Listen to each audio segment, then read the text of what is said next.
I'm Jared Broyles with your morning update. Another major road project is set to start in Topeka next week.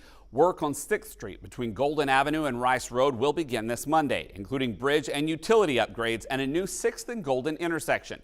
Traffic will be down to one lane each way with detours in place. It seems the busy Topeka retail area is getting a new option for ice cream, but we don't know when. Brahms is clearing land at Huntoon and Gage where it purchased property for a future location. Brahms also owns property at 7th and Topeka Boulevard in downtown and near 37th and Burlingame. That's a look at some of your 13 News This Morning updates. Of course, you can visit our website for more stories, but right now let's go to Doug Myers with a check of the weather.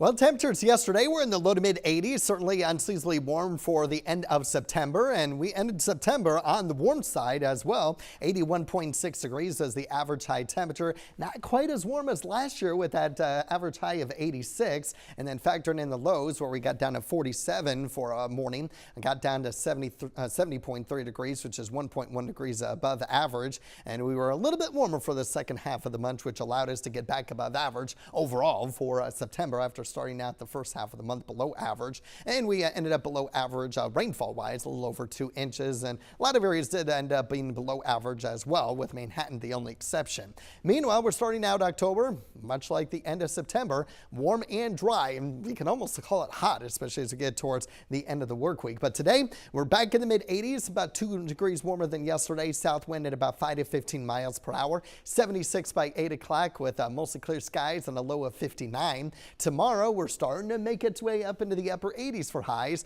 South wind 5 to 10, maybe a few spots up to 15 miles per hour. Otherwise, temperatures will be close to, if not several areas, could even reach 90 on Friday. That's going to be our hottest day of the work week. Cooling down in the mid 80s over the weekend. I think we'll have wind gusts for both Saturday and Sunday around 25, maybe 30 miles per hour. And then we finally get some changes to the forecast next week. Now, there's a lot of uncertainty with respect to specific details on next week, one of which is how much rain we're going to get. And you can see for the next 8 days between our long-range computer models, quite a difference between the two as far as how heavy the rain is going to be and how widespread the rain is going to be, showing 0.01 inches in Emporia on the European, but showing a little more than a quarter inch in the Emporia area on the GFS, and other differences as well. So definitely part of the forecast that we're going to continue to monitor as we head into these next several days. So keep checking back in daily for updates and possible changes to the forecast. Otherwise, I still think temperatures will be pretty close to, if not slightly above average for this time of year, with those highs in the 70s and lows in the 50s.